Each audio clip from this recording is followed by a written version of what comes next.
Well, the day has finally come, people. The president has decided that you can no longer be your own bank, that you're not responsible enough to invest in things like cryptocurrencies. And anybody who participates in these things online could face justice, whatever that means. A report came out today from the White House titled White House Releases First Ever Comprehensive Framework for Responsible Development of Digital Assets, and I'm not going to read this off to you guys. You guys can go and read it for yourself if you'd like. I'll leave the link to it in the description below. But I just want to talk on some points that were made in here. The first point is that stablecoins are not stable. And a lot of people already knew that. Everybody saw what happened with Terra Luna, but that was an anomaly. Most other stablecoins are backed by something, whereas that one was not. So we already knew that in the crypto space, and we already learned a very valuable lesson from that. But they took it a step further and said that all stablecoins were just as risky as Terra Luna. And I completely disagree with that fact, but that's neither here nor there. What they want to do is put in place a central bank digital currency, a CBDC. The reason for that is because they see the innovation that has been created with digital assets and cryptocurrencies as far as being able to transact worldwide instantaneously. They really like that idea.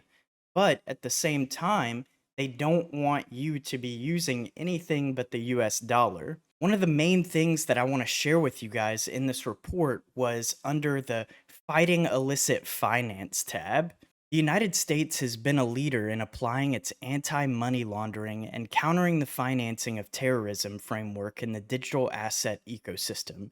It has published relevant guidance, engaged in regular public private dialogue, used its enforcement tools, and led in setting international AML CFT standards.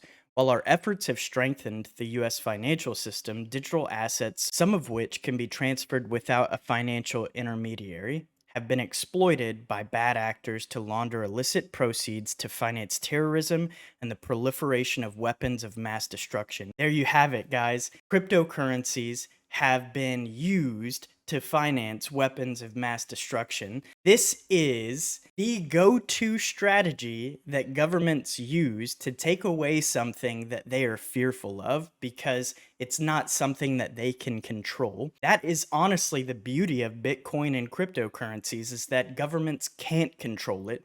And so it terrifies them. The United States continues to grow its government year over year. And because of that, we're starting to see cracks in the foundation of what freedom really is. This report also said the president will evaluate whether to call upon Congress to amend the Bank Secrecy Act, anti-tip-off statutes, and laws against unlicensed money transmitting to apply explicitly to digital asset service providers, including digital asset exchanges and non-fungible token platforms. Guys, this is saying that the White House wants to shut down exchanges and NFT exchanges like OpenSea and things like that. That's what this is saying. The White House wants to call on Congress to shut it all down. So we have a responsibility to reach out to our representatives and tell them no, this is not at all what we want. I find it so hard to believe that even in this report, they talk about how 17 million American citizens have bought into crypto, and yet they still want to tell us that we can't have it. If 17 million people in your country of just over 300,000 people own something, then that should be a statement in itself. On top of that, there are reports after reports talking about how the US dollar is the most used currency in criminal activity. There was a report put out in 2011 that said that criminals, especially drug traffickers, may have laundered around $1.6 trillion dollars, or 2.7% of the global GDP in 2009. That was 13 years ago. Imagine what that number is today. and they want to claim that cryptocurrencies are used for illicit activity and that it's a haven for illicit activity. No, Mr. President, no.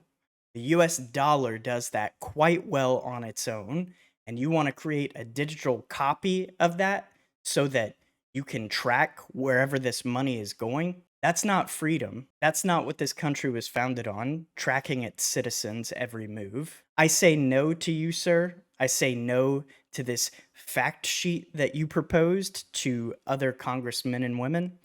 And I think that everybody watching this video should also say no. If you enjoyed today's video, I highly encourage you to hit that like button below. And if you haven't already subscribed, like 87.5% of you haven't, please do so. It really helps my channel grow so that I can reach further people out there in the world. Because that's my end goal, guys. I want to spread education and talk about things that are important to crypto.